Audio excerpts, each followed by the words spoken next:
بورقيبة حرر المرأة التونسية نهارة اللي نحالها السبسيري من فوق راسها. أول عبد اخترع التروكاج وليزيفي سبيسيو في السينما كان جورج ميليس. حقوق المرأة الأمريكية وحريتها ما جاو كان على خاطر عباد كيما مارتن لوثر كينغ وبرشا من الرجال اللي سبقوه دافعوا على حقوق الإنسان. 3 أخبار كاذبين يجيو نصلحوهم مع بعضنا في مكتب. إذا كان يعجبك الكونتوني متاعي وتحب تشجعني ما تنساش تعمل أبوني عشان متاعي سوء ديديات وخاصة تنزل على كجرس الصغرون هذاك باش يوصلك فيديوهاتي أول ما يهبطوا. توب ديبار 15 جانفي 1924 باش تجي مرأة اسمها منوبية الورتيني تونسية باش تعمل حركة احتجاجية باش تقلب الدنيا. فاش تتمثل الحركة هذه؟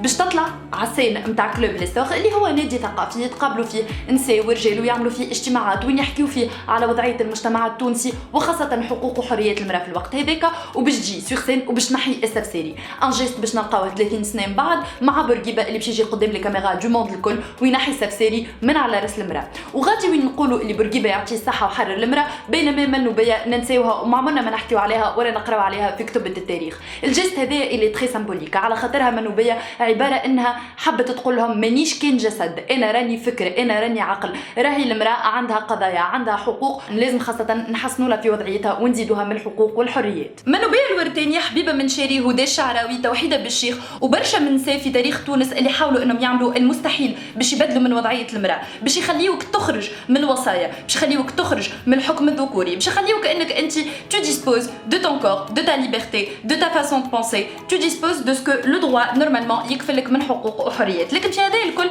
خساره اللي اليوم في تونس قعدنا كان نتذكروا لو جيست دو بورقيبة وان نحن نسبناه البورقيبة ونسينا اللي عملت الحاجه هذيك كانت امراه في وقتها واللي هي اتحدت المجتمع ونظره الاخر واللي هي عرضت روحها للخطر باش توصل صوره فكره باش تبدل عقليه وتخلي العباد يخموا ويقولوا علاش وضعيه المراه في الوقت هذاك متدنيه برشا. فصحيح وباهي برشا ان نحن اون دي ميرسي للرجال اللي عاونونا لكن زاده rendre hommage aux femmes qui ont donné beaucoup pour la liberté c'est la moindre des choses à faire. النساء اللي كان وقتها مع منوبية في كلوب ليسوغ قرروا انهم يعملوا تصويره تاريخيه بور ماركي لو كو فصوروا كلهم هما بالسفساري وهي بلاش ورفع في يدها علم تونس يرفرف. منوبية ورتاني هدى الشعراوي حبيبه المنشاري توحيده بالشيخ كلهم نساء تقابلوا على نقطة واحدة هي انهم يحاولوا يقدموا بالمرأة التونسية والعربية يعطيوها اكثر حقوق وحريات. لكن خسارة لليوم نشوفوا اللي فقط عنا مجلة الاحوال الشخصية وصحيح عنا زاد حريات اما لكن كله يقعد ليميتي على خاطر العقلية ما تبدلتش وعلى خاطر الاسباس بوبليك مازال اسباس ذكوري بامتياز. فمش كيما تتعامل المرأة في الشارع مش كيما يتعامل الرجل في الشارع. ونشوفوا زاد ليزينيغاليتي في الخدمة خاصة برغم من وجود مجلة الاحوال الشخصية وبرشا قوانين تكفل حقوق المرأة لكن احنا اليوم الشيء نرى فيه على عينينا المرأة ما تتعاملش كيما الراجل كسوا في الخدمة والا في الحياة اليومية فتتعرض لأكثر تحرش وخاصة اليوم في تونس ولينا نحكيو على الفيمينيسيد كل جمعة نرقدوا نقوموا نسمعوا بامرأة تقتلت على يدين رجلها. هذا الكل يخلينا نقولوا اللي العقليات ما تبدلتش واللي الامور ما تطورتش وانا نظن اللي لو كان جات منوبية ورتاني وغيرها من نساء اليوم موجودين مستحيل انها تكون انستغراموز تقبل دعوة في بلاتو جوست بتجي تعرض بدنها ويقولوا لها محليك وما يسمعوش رايها. فعلى هذاك هذه الخدمة الكبيرة اللي لازمها واللي بديت مع منوبية ورتاني والنساء هذوما اللي حاولوا انهم يبدلوا الواقع مازالت ما تخدمتش والعقليه مازالت هي واكبر دليل على ذلك كي تخرج المراه في الشارع وتشوف لي رياكسيون والتحرش اليومي اللي تتعرض له واللي تعيشه. ففي هذا الكل الخدمه الكبيره اللي نورمالمون تبدا من الصغرى حتى الاخر مرحله في حياه الانسان اللي هي الخدمه على العقليه ان نعاملوا المراه كانسان مش كجسد بهاللي مازال عنا اشواط كبيره فيها ومازال عنا فيها ما نقولوا. كي تحكي على السينما وخاصه تحكي على لي زيفي سبيسيو والتريكاج ما تنجم تحكي كان على جورج ميليس وقبلوا لي فرير لوميير اللي هما نقولوا عليهم اخترعوا السينماتوغراف اللي هو عبارة على الكاميرا البارح في عام الغفلة. باهي شو جورج ميليس ماهوش اول انسان اخترع التروكاج على خاطر قبله هو جات امراه اسمها اليس جي بلاشي.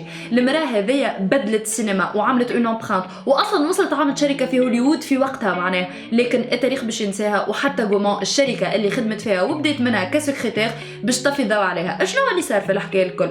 يا سيدك بنت سيدك اليس جي بلاشي كانت اون سامبل سكرتير تخدم عند شركه غومون اللي وقتها كانت شركه صغرونه لكن من بعد باش عيطوا لها لي فرير لوميير تحضر على انفونسيون جديده اللي هو السينماتوغراف وغادي وين باش تكتشف غرامها عام من بعد باش تعمل اول فيلم لها لا فيو شو.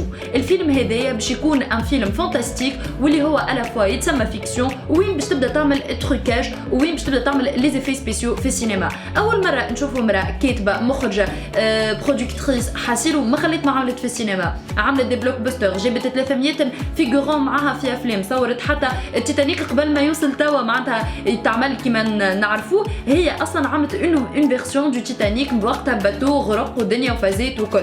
اليوم ما نذكروش أليس جي بلاشي لكن نذكروا جورج ميلييس. وعاده ما نقولوا اللي دومين السينما ما فيش برشا نساء. علاش؟ احسب وحدك وشوف قداش من مرات مثل قداش من راجل يمثل سبونسورين كيفاش يصير. هذا الكل ماهيش حمله راهي ضد الراجل مي سي جوست بور روندر سيزار سكي ا سيزار. على خاطر مراه كيما أليس جي بلاشي نورمالمون يتعمل لها اكثر من فيلم باش نحكيو على الحاجات اللي عملتهم اي سورتو كو نلموا الافلام نتاعها ونشوفوا الامباكت نتاعها غير في السينما. انا قريت سينما وحتى حد ما حكي لي على أليس جي بلاشي. اكتشفت نهار بالصدفه وانا نشرش على الانترنت وين نلقى ان فيلم اسمه بي ناتشورال وقلت وقتها خلينا نشوف المراه هذه شنو قدمت للسينما. وافكتيفمون على خاطرها دون لو طون قررت انها تعيش مغامره رهيبه هزت روحها ومشيت اللي تتسمى هوليوود اليوم وعملت اون بوت دو برودكسيون اسمها سولاكس وغادي وين بدات تنتج في الافلام نتاعها. لكن بعد بمده بالشركه نتاعها باش تقيد فلسفه باش ترجع لفرنسا باش تحاول ان هي تقعد ترجع تكتب تحاول تعمل حاجات كي تورن اوتور دو دومين دو سينما. مي في هذايا الكل التاريخ مش باش ينصفها حتى حد ما باش يحكي عليها وباش تتنسى. ففي بي ناتشورال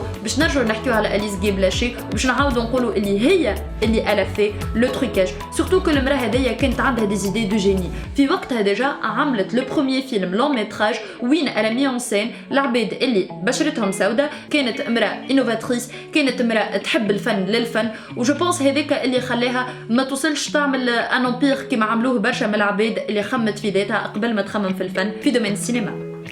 البيوغرافي نتاع أليس جي بلاشي تسميت بي ناتشورال على خاطرها كانت تؤمن وكانت معلقتها شعار في استوديو نتاعها نتاع البوت دو برودكسيون سولاكس بي ناتشورال.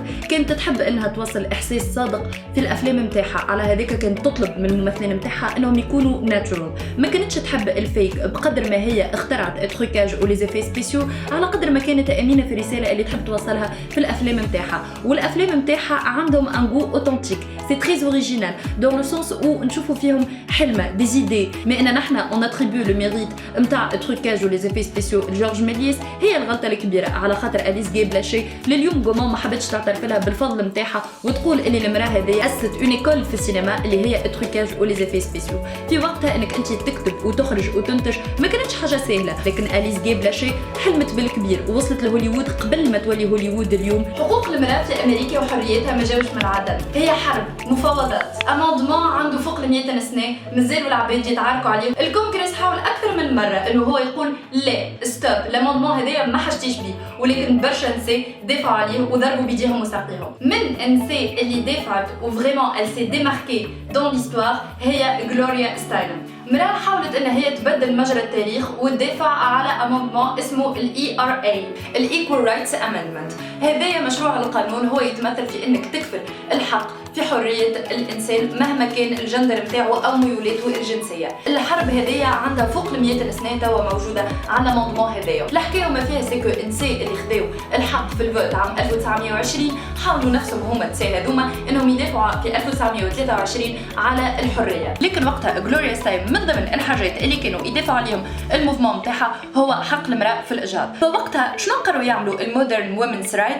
قرروا انهم يعملوا جريده اسمها ميس وغادي وين غلوريا ستاينم والنساء اللي كيفها يشاركوها نفس الفكر ونفس الاراء بداو يكتبوا ويبثوا خاصه في لي تيمونياج نتاع النساء. فوقت حكاو على الاجهاض الغير قانوني وحكاو على السيتواسيون كريتيك نتاع المراه الامريكيه. احنا عامه ما يمشي في بالنا اللي المراه الامريكيه كل شيء جاها على طبق من ذهب. الاجهاض كان قانوني في امريكا من 1973 ل 2022 ولازمكم تعرفوا اللي قبل هذايا كانوا نساء يقوموا بالاجهاض بصفه غير قانونيه. دايوغ في برشا من الانترفيو نتاعها غلوريا ستاينم ديما كانت تقول اذا كان المراه تحب توصل صوتها فما عليها الا انها تاخذ الكلمه انها تعبر على مشاكلها ما تستناش شكون باش يحكي لها قصتها. وبالفعل هذاك شنو عملت غلوريا ستاينم وماجازين ميس كان عنده بوكو سوكسي.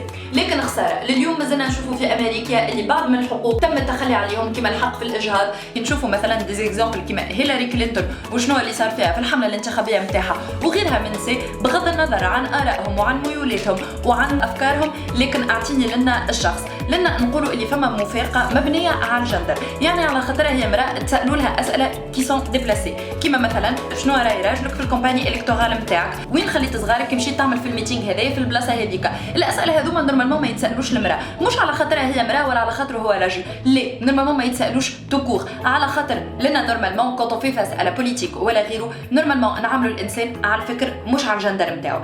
في هذا الكل كما قلت لكم غلوريا ستاينم حاولت انها هي توصل فكرتها، وللاخر قعدت في لي انترفيو نتاعها وحتى في الافلام اللي حاولوا انهم يأرخوا بهم المسيره نتاعها كيما ذا جلوريز ولا مسز امريكا، وين نشوفوا بالحق لا باتاي انتر لي دو كلون، جوست حاولت انها هي تدافع على الحريه الايغاليتي، فكره الايكوال بروتكشن، انه يحميهم نفس القانون. ولليوم الكونغرس مازال ما حبش يفصل في الحكايه هذيا، ومازالت العركه عندها فوق ال 100 سنه. سوندريان لا بيل او دورمون وغيرهم لي كونت ماهمش حقيقيين، على ذاك ظهر لي وقيت باش نعطيو دو فري زيكزامبل لصغارنا لبناتنا لخواتنا لرجالنا باش يحاولوا انهم هما يشوفوا العالم بنظره اخرى. منو بيا ورثاني اليس جي بلاشي غلوريا ستاينم اللي يجمعهم حاجه كهو نسي، حاول انه التاريخ يمحي ذاكرتهم، لكن من حقهم علينا ان نحنا نقولوا اساميهم بصوت عالي. النساء هذوما حاولوا انهم يوصلوا فكره، يدافعوا على قضيه، حاولوا انهم اليس ان ميساج، يبدلوا العقليه بصوره بفيلم بفكره بكلمه، كل واحده فيهم الادوات نتاعها، لكن القضيه هي واحده،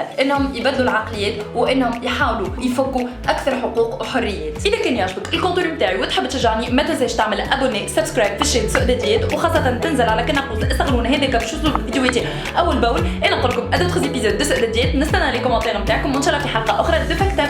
باي باي.